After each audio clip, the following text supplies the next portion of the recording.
Hello, everybody. Today we are talking with Arthur Andre Carter. He is the author of a manuscript called Manuel. It is a book. Well, actually, Andre, why don't you go ahead and tell everybody what the book is regarding, what it's about?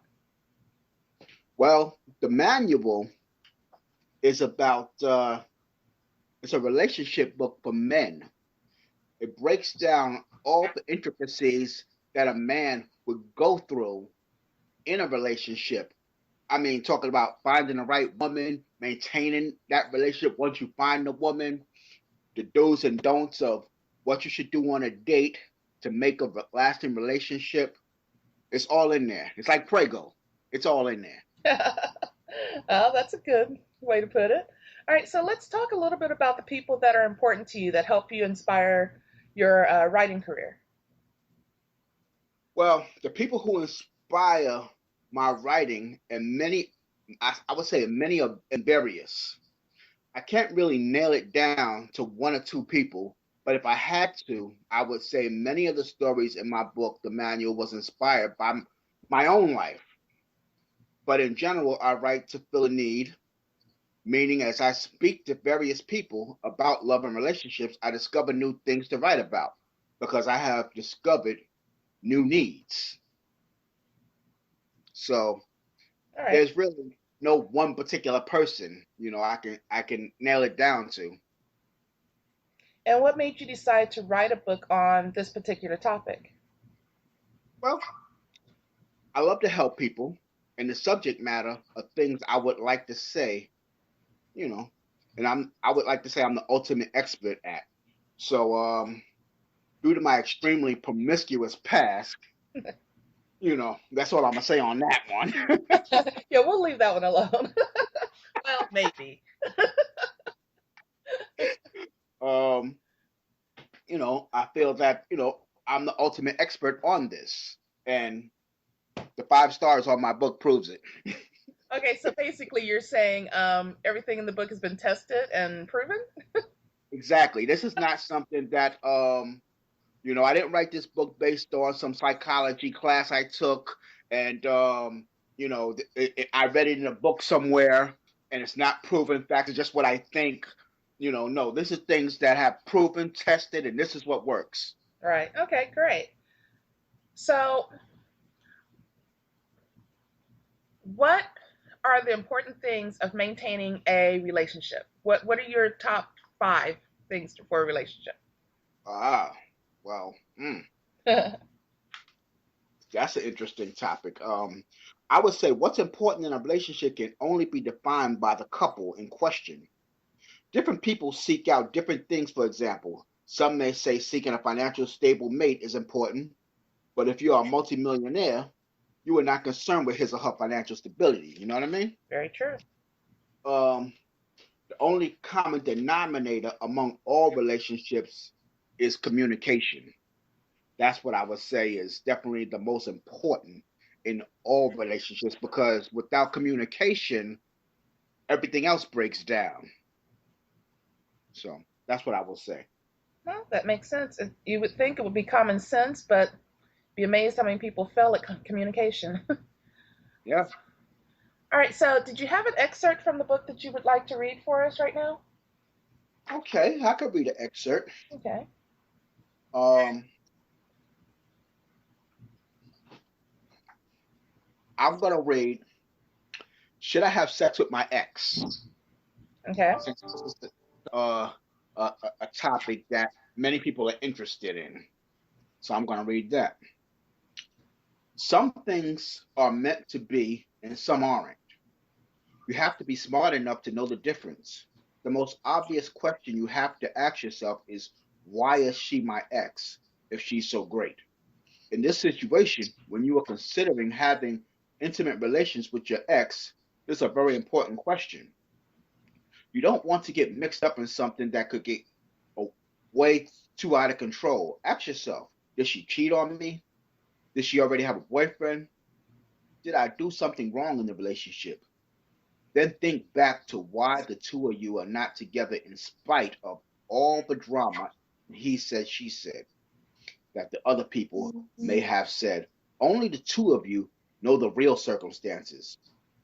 Maybe you just grew apart because of a location change. If this is the case and both of you are single, there is no reason not to hook up should the opportunity present itself.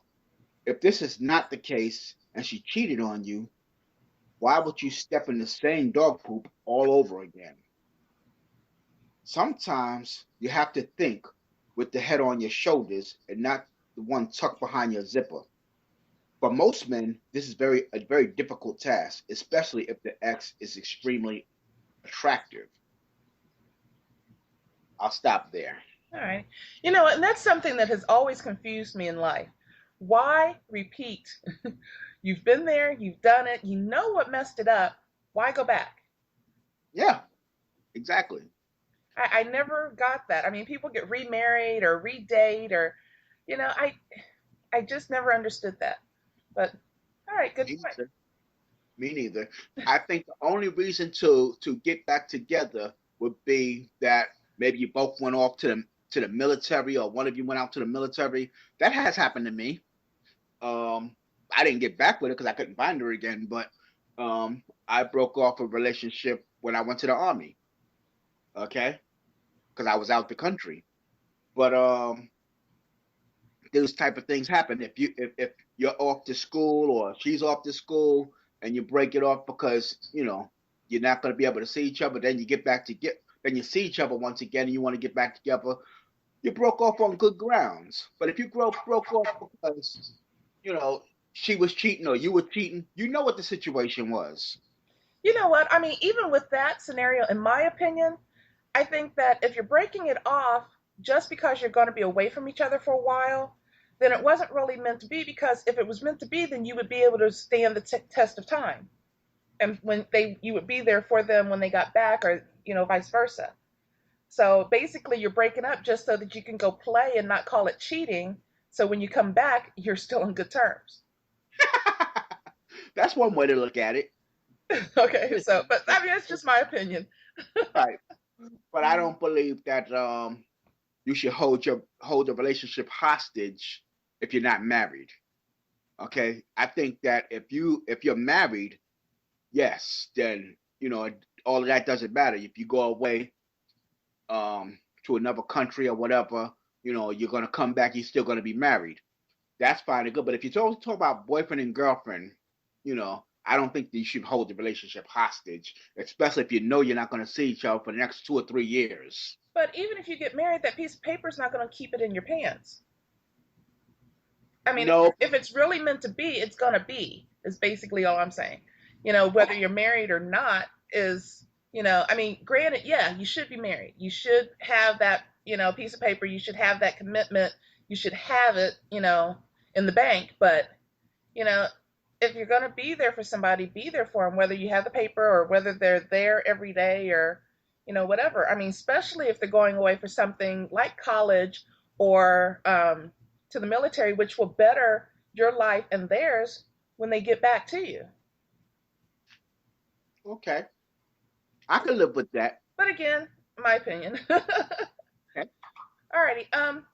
So let's talk about putting the spark back into your marriage. From a male perspective, what can be the challenge of making that happen? Well, I'll say this: the challenge. Males are not as emotional on a whole as our female counterparts. So True. I would say the challenge for males would be knowing when the relationship is lacking and how to bring it back to where it needs to be. Um, male, once again, at the root of making this happen is communication. Very true. You can't always rely on doing the things that you used to enjoy doing together back in the days to spark that relationship back, because as you age, the things you enjoy or tended to enjoy back then tend to change.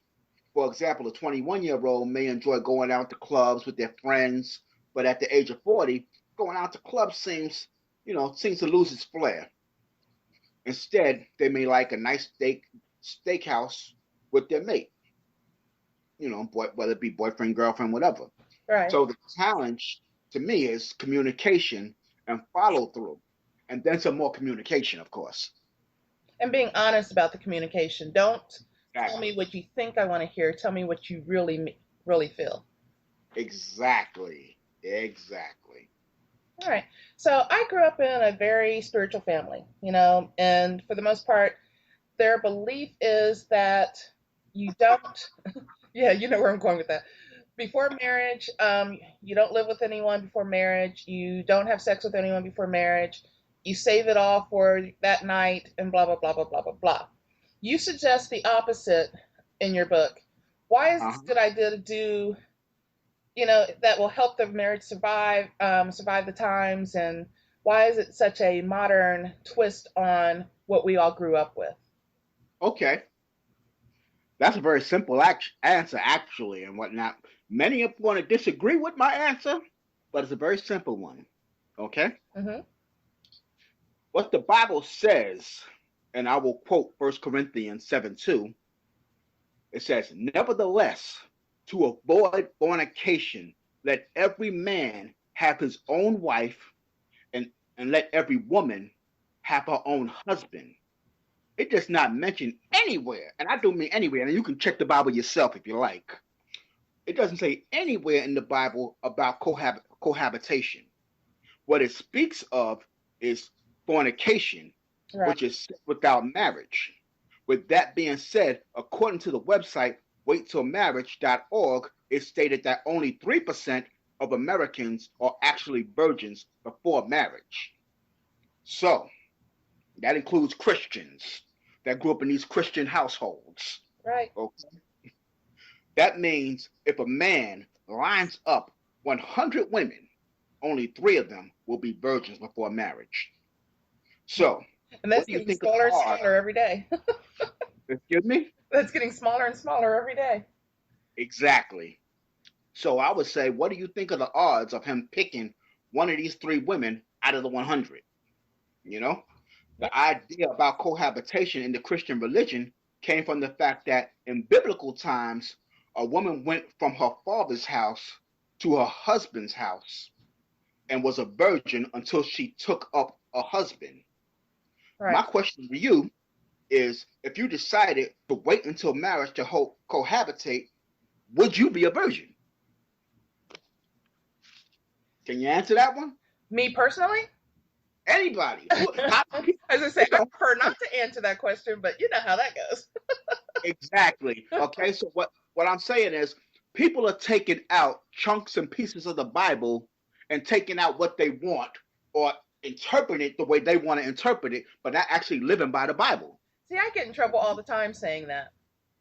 You That's the understand what I'm exact saying? way. I mean, just because you don't have to go to church every Sunday to be a Christian and to believe in God. The temple Right. is your body. You can read the Bible, you can pray to God, you can praise him on the corner of state and state if you wanted to. It doesn't mean that you have to go into what we call church or a synagogue or anything like that to be a good Christian. Mm-hmm. But Exactly. I get in trouble with that comment all the time. They're like, "What? You're?" I'm like, "No, I am a good Christian because I do what I feel I need to do because I have bad experiences with church. So why am I going to go and sit and look at the people that are giving me the bad experience when I can enjoy God myself?" Exactly. That's true. I can relate to that because pardon me, a relationship with God is a personal one. Very true. Okay, so um, I'll also go on to say now in biblical times, women were not allowed to have equal rights to a man. True. Okay, today they do. Okay, so the times are different. All right, and the things that women do are different. True. So when you try to compare the lifestyle of today's woman to the biblical times woman, you are not just comparing apples and oranges, you're comparing apples and fried chicken. They're not even in the same realm. You And understand what I'm day. saying? All right. In no way do they compare. So since you cannot make a comparison, you have to do the next logical step, and that's to test the waters by cohabitation. See and experience if you could really live together in peace and love before you get married and bring children into the picture, only to find out you can't live together. Right. You understand what I'm saying? I Because personally do. because And I agree with understand, that. understand this. When when you go out and purchase a vehicle, you don't sit That's up. If right. you hadn't drive that same vehicle before, aren't you going to test drive it? Yes, you are. You understand what I'm saying? I do. The only way that you wouldn't test drive that vehicle, let's say if I bought a Mercedes, I bought a Mercedes SL 500. I bought one that was 2014. If I go out and buy a 2015, I know how it drives. I don't need to test drive it. I know I like this vehicle. You understand what I'm saying? Yes. So if I sit up there and I want to buy that 2015, and the last car I had was a Toyota, guess what? I want to test drive this vehicle and check it out to see um if I'm going to spend this kind of money on this Mercedes. Is it the same ride as the Toyota? If it is, I might as well get the Toyota and save my money. You understand what I'm saying? I do. All right, great. Yeah, I totally agree with you on that. All right, so when you're looking for a mate, what are some of the important things that you should remember? Uh, when looking for a mate, it's important to analyze what's important to you because what's important to everybody is different. I suggest creating a list of things you must have in a mate, things which are pluses but not mandatory, and things you will not tolerate at all. It's important to know what you want in your mate to ensure the best possibility of a long lasting relationship.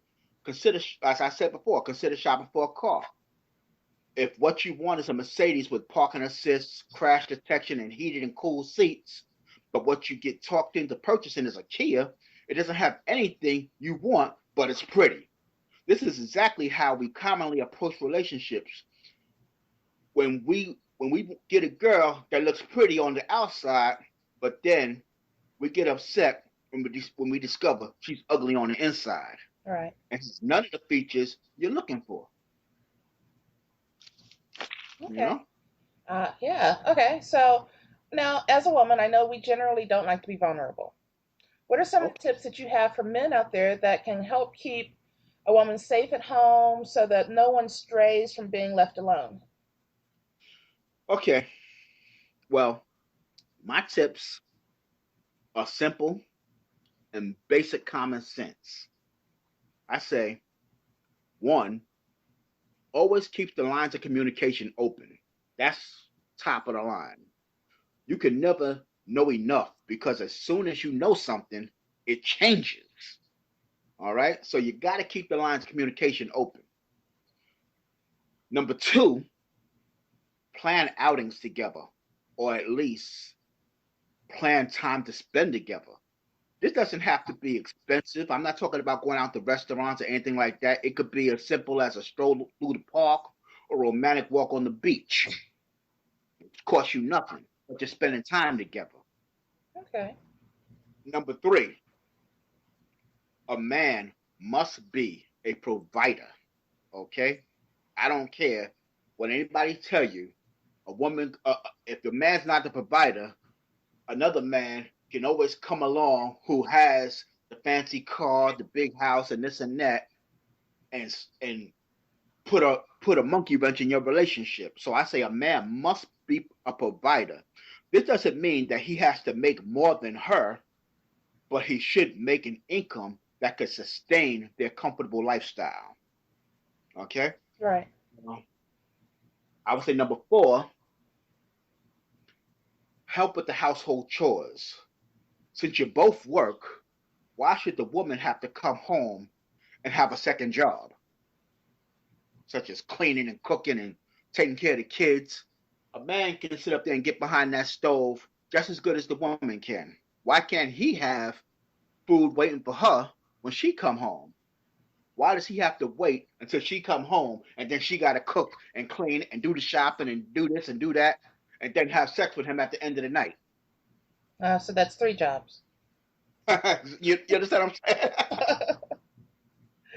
I Number do. five, I would say never lie, cheat on her, steal from her, or hurt her in any way, and I don't mean physically or mentally. If you follow these five simple rules, you will at the very least have the basics of what's making a woman feel safe and secure and not vulnerable. Very sound advice. I mean, as a woman, I mean, the provider thing, I think, is a really big one because simply, me personally, I don't want somebody that is going to take care of me because I'm a strong, independent woman. But Right, on the same stroke, I don't want somebody that can't take care of me either. I want you to be able to take care of me, but don't feel that you have to take care of me. Because as a right, fact, I don't want to have to take care of somebody else's grown child. exactly. Well, that's exactly why I had said that it's not important that you make more money than her because a lot of guys feel intimidated by a woman that makes more than them. Right, I'm not saying you have to make more than her. She could be an independent woman. But what I'm saying is you have to be able to stand up on your own 2 feet. right, Okay? That's what I'm saying. A man should have to be able to stand up on his own 2 feet. And if the woman lost her job, the man should be able to pick up the slack where she let off. right, That's a real man. If you and keep in mind that financial is one of the top reasons why people divorce. So therefore, if a man is not a good provider and he can't sit up there and pick up the slack where she left off, divorces might be in their future. right. And that was See? actually my next question. Why do people tend to get, one of the biggest reasons people tend to get divorced? And you're Uh, right, yeah, it is a financial thing because that turns into the arguments, and the arguments get really ugly really fast when you don't have the exactly. money to provide for the simple things. Exactly. Okay, it's like a domino effect. It starts with just the financial situation, but the financial situation affects every darn thing else. I mean, because of financial reasons, you're upset, arguing all day, and then at the end of the day, just think about this: you can start off arguing 7 o'clock in the morning, and by 10 o'clock at night, when you're ready to have some sex, the woman ain't ready to have sex with you because she's still upset about the financial bills that you didn't pay. Right. Very true.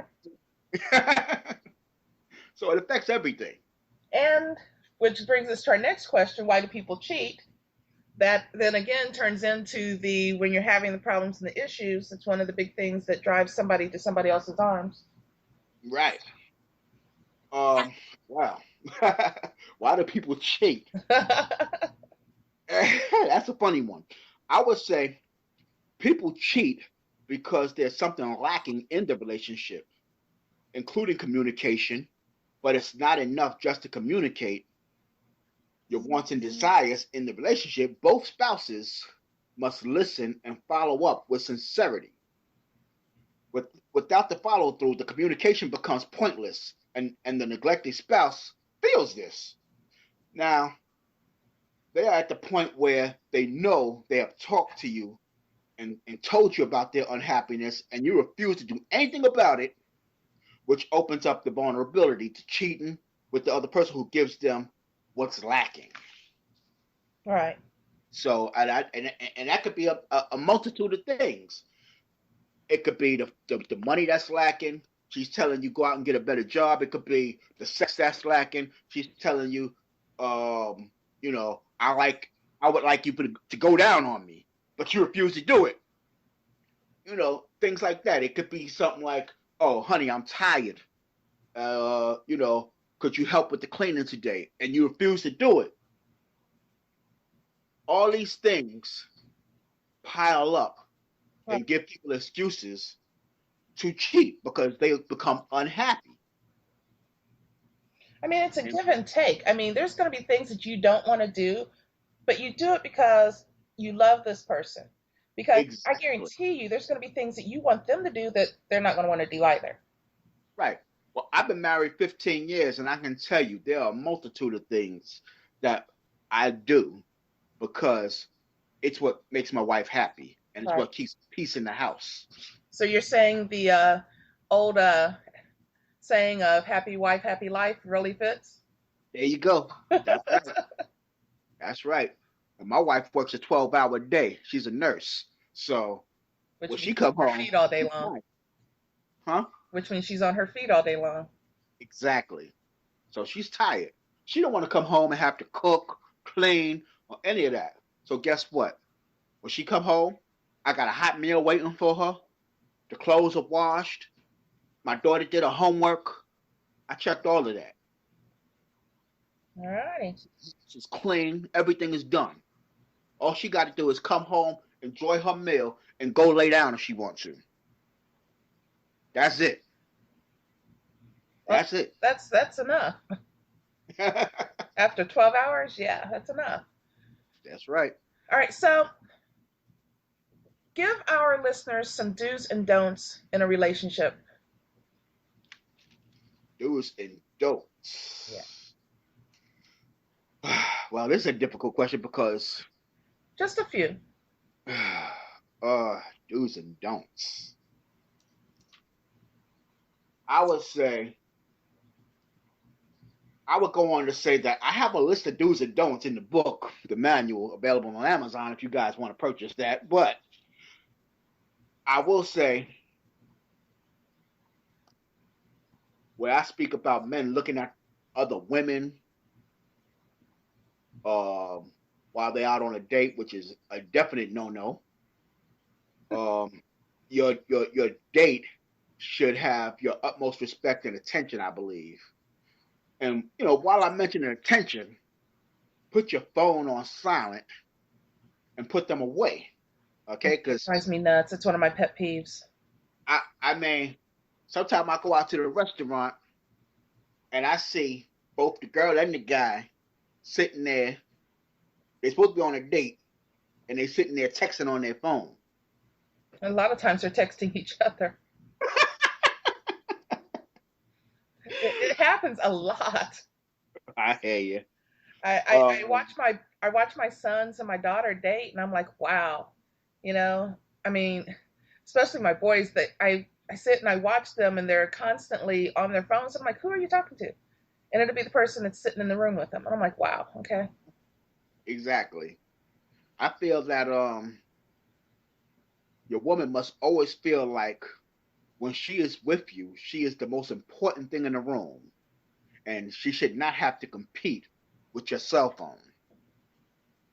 Um, Other don'ts I would say would be getting drunk on the date, especially if it's your first or second date.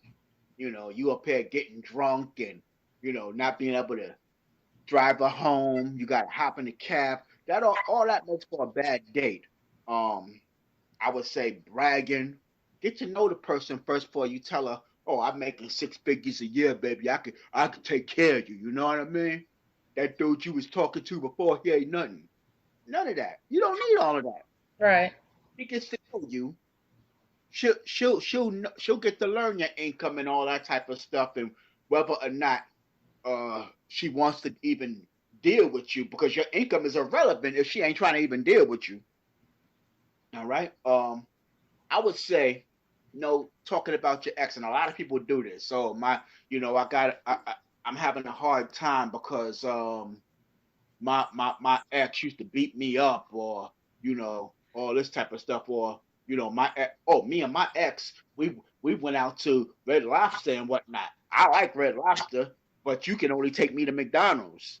You know, That's a trust hard me, one not to do, exactly. That's a definitely no. but it's a You know, hard one not to do, though. I mean, it's almost everybody does it because it's one of those things that just naturally flows out your mouth. I would say now you asked me about do's and don'ts, so I would say I'm gonna give you some do's. I would say because this is my favorite pet peeve is hygiene. I run into a lot of women that I don't know if they should chew a piece of gum or they don't brush their teeth, but they want to kiss you and they smelling like yuck mouth, and I gotta back up, or guys are famous for. I won't just pick on the women. I'll say guys. They'll go and play basketball, won't take a shower, been sweating and everything like that, and go put on some clothes. The clothes look nice, but keep in mind your body is smelling. So now you stinking. Right. Even though you look nice, you stink. Right. Take a shower before you go out on a date. Nothing wrong with taking a shower. The water don't hurt you.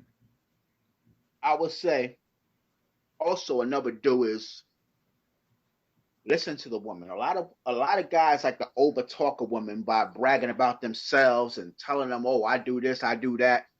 Just listen to the woman. Just listen. You might learn something because if you plan on a second date and you let her speak, you might learn exactly what not to do the next time. The first date is always a hard one because you don't really know each other. But if you're listening, you can learn something. You can learn where the next guy messed up and all type of stuff. Right. Also, if the next guy messed up doing something, that's not something you want to go ahead and repeat. So I would say listening is very important. Um, and of course, being romantic. Bring flowers. Um, find out what's her favorite box of candy. Maybe she don't even like candy. Who knows? Um, I would always say also find out what she likes on a date. What is she into? A guy may take you out to a nice seafood restaurant thinking that, oh, this is top of the line. I'm Hmm. taking you out to this beautiful seafood restaurant, and what you didn't do was find out that she's allergic to fish. Right. So your nice seafood restaurant means absolutely zero to her. You understand what I'm saying? So all these things are important. You gotta listen. You be romantic, hygiene, no bragging, no getting drunk, no talking about your ex. Those are the things I would say. Those are my do's and don'ts. And romance doesn't have to cost you an arm and a leg either. I mean, a nice Exactly. walk in the park is free. Exactly. You know, find a lake somewhere and sit and throw rocks in. I mean, something simple. You'd be amazed on how romantic it is. Exactly. I agree 100%. And that I even put that in my book. Yes, you did. See, I told you I read it. Very good. All right. All right, so let's take a moment and since we're talking about your book, let's take a moment and tell everybody exactly where they can find your book and purchase it. Um, you can purchase my book, The Manual by Andre Carter, on Amazon, Goodreads. You can go to Barnes and Noble. They can order it for you from barnesandnobles.com. If you want an autographed copy, just hit my inbox up. Um, it's author Andre James Carter, And that's on Facebook. Facebook. Yep. Or you can email me at author Andre James at gmail.com. You can email me, and an autographed copy costs $20 though. Okay, so I'm just get that out the way. For sure, for sure. It's not free. All right, Come so on. I put a lot of work into that book, so I can't work for free. Hey, never would ask you to, for sure. All right, so what would you like to share with your listeners or our listeners at this time? um, Basically, go out and get the book. That's what I would like to share with you. Go out and get the book. Um, I have traveled. I would say I've traveled all around the world, and I'm just gonna give you a little background on me. That's the best thing I can do for Oh, you. please do. Okay, I've traveled all around the country in the world. Um, I am an award-winning poet. I won the Library of Congress for poetry award 3 years in a row, which means I was the best in the country. Um, I'm an ordained minister. I have my at one time I had my own radio station. I was giving a platform to um to authors because a lot of authors, they find it hard to get the word out about their book. So my thing was I love to help people. So giving them a platform was important to me. And that's just who I am. I love to help people. Anybody that needs help becoming an author or just becoming an author or want to know how to start a career as a writer, you can also inbox me on Facebook. Okay, I'll be glad to help, and it costs you nothing. Okay, it costs you absolutely zero. I'm not going to charge you like a lot of guys do because I believe there's enough money out here for everybody. Okay, there's enough money for everybody. I'm not charging people. I just love to help. It's my part. It's part of my ministry, helping people. I will help you with your writing. I will help you with relationships. That's my main ministry. And just anything you'd want to talk about, you can hit up my inbox. All right, great. All right, so I'm Jasmine. I'm with Bending Reality Magazine. You can find us at www.bendingrealitymagazine.com. Make sure you check out the issue where Andre will have this interview in, and of course, his information. Check him out on Facebook. And if you are missing it, make sure you check us out on our YouTube channel also. So, with that said, everybody, thank you for listening, and we'll see you guys next month.